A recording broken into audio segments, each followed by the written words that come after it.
Boa noite. Hoje, abrimos uma porta para um tempo em que ciência e superstição se misturavam perigosamente, criando um cenário de incertezas e descobertas.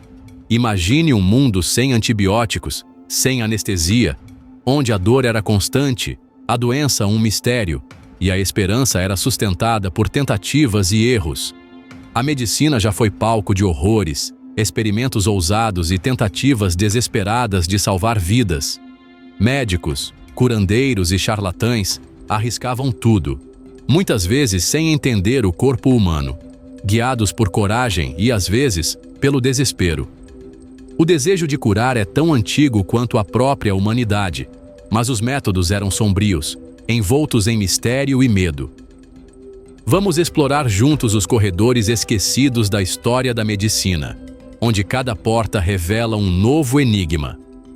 Em um tempo em que lógica e misticismo se confundiam, um buraco no crânio era visto como cura, e rituais eram parte do tratamento.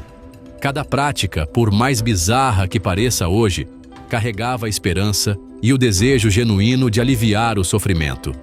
O medo da dor e da morte guiava a busca por respostas em todos os lugares: astros, plantas, animais e até nos próprios sonhos e sinais do corpo.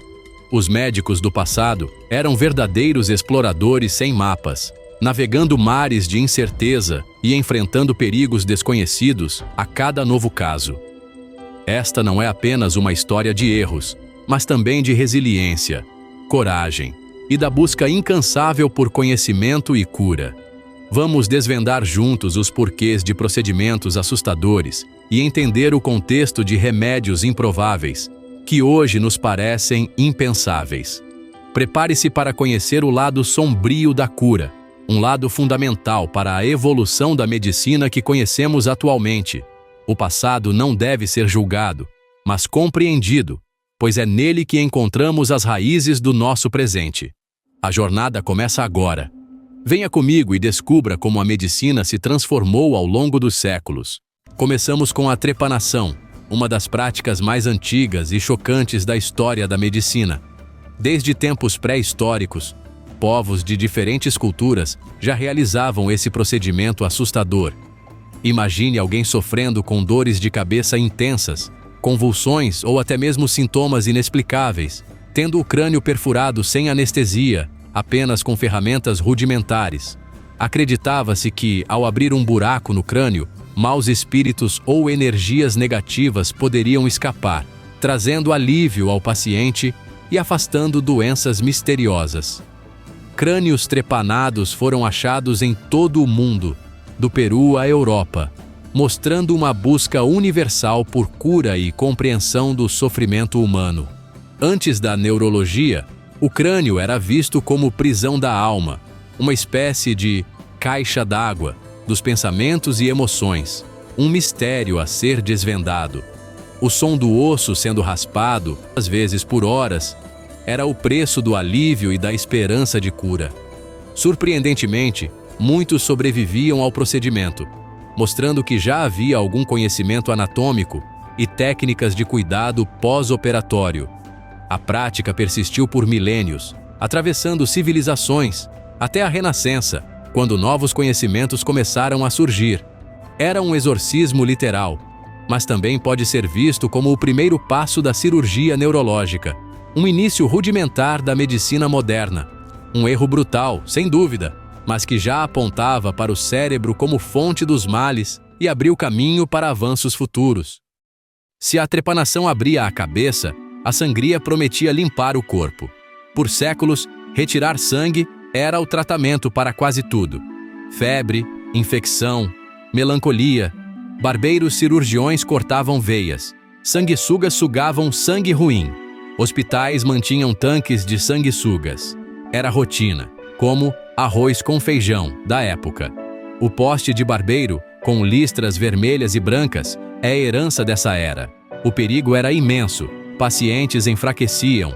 Muitos morriam. George Washington, um dos pais fundadores do Zeupiacermusecua, morreu após ser sangrado. A lógica era mortal. Doença, sangria, fraqueza, mais sangria. Uma solução universal baseada em teoria falha, um verdadeiro tiro no pé. A sangria se baseava na teoria dos 4 humores, de Hipócrates e Galeno. Saúde era equilíbrio entre sangue, fleuma, bile amarela e negra. Doença era desequilíbrio. Sangria restaurava a harmonia, como colocar as coisas nos eixos. Essa teoria dominou a medicina por séculos, resistindo a evidências contrárias. Só com a revolução anatômica e fisiológica a prática começou a desaparecer. A farmácia do passado era ainda mais perturbadora do que podemos imaginar hoje. Os remédios e tratamentos usados eram, muitas vezes, surpreendentes e até chocantes para os padrões atuais. Fezes de animais e humanos eram aplicadas como remédio para diversas doenças. Urina era utilizada tanto como antisséptico quanto para diagnóstico, sendo considerada uma substância valiosa na medicina antiga. O mofo de pão era colocado sobre feridas abertas, sem que ninguém soubesse que ali estava o princípio da penicilina, um verdadeiro diamante bruto escondido entre práticas rudimentares. Médicos e curandeiros usavam de tudo: pós de múmia, gordura animal, pedras moídas, ervas e até ingredientes ainda mais exóticos, numa tentativa desesperada de encontrar a cura. Muitas receitas eram completamente inúteis ou até perigosas, como uma receita de bolo sem fermento. Mas, por acaso, algumas funcionavam e traziam algum alívio inesperado. Era uma busca cega, onde a experimentação e a observação ocasionalmente levavam a descobertas eficazes, mesmo sem entender o motivo. O desespero, aliado à criatividade, guiava a medicina antiga, forçando médicos a improvisar diante do desconhecido. O mundo natural era a única fonte de cura disponível, sem qualquer plano B ou alternativa moderna para recorrer. Às vezes, a sorte, mais do que o conhecimento, era o que realmente salvava vidas e surpreendia até os próprios médicos. No século XV, a sífilis devastou a Europa como uma peste negra da vida amorosa. O tratamento? Mercúrio, um metal tóxico. Pacientes eram esfregados com pomadas, inalavam vapores, salivavam litros. O remédio matava tanto quanto a doença: perda de dentes, insanidade, morte. Ainda assim, o mercúrio tinha algum efeito real e foi usado por séculos. A cura era quase tão letal quanto a sífilis, um verdadeiro remédio que mata. Só a penicilina mudou esse cenário. O teatro de operações era o lugar mais temido. Um inferno na terra.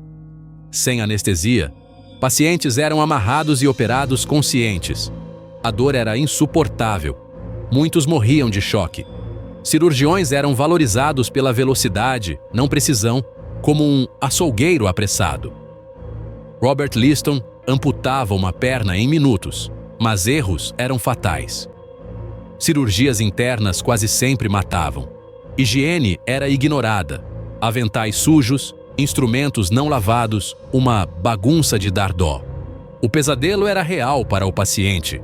Fanny Burney, uma escritora inglesa, descreveu sua mastectomia como tortura.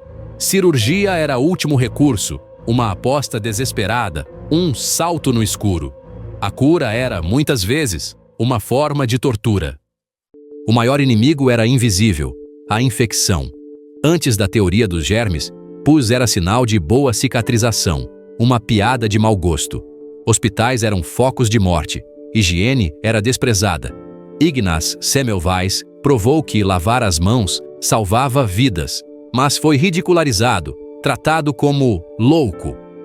Sua ideia simples foi rejeitada, custando-lhe a carreira e a sanidade. Só depois, com Pasteur e Lister, a antisepsia revolucionou a medicina. A lição: orgulho e dogma podem ser fatais, um veneno para o progresso. Olhar para trás pode causar horror, mas cada erro foi um passo para o progresso. A trepanação destacou o cérebro. A teoria humoral incentivou o diagnóstico. O uso de mofo antecipou os antibióticos, um gol de placa da natureza. O sofrimento com mercúrio ensinou sobre toxicidade e segurança. O terror da cirurgia impulsionou a busca por anestesia, um grito de socorro por alívio. A rejeição de Semmelweis abriu caminho para a higiene. A medicina evolui com tentativas, erros e coragem de mudar. Que possamos sempre aprender com as sombras. Boa noite.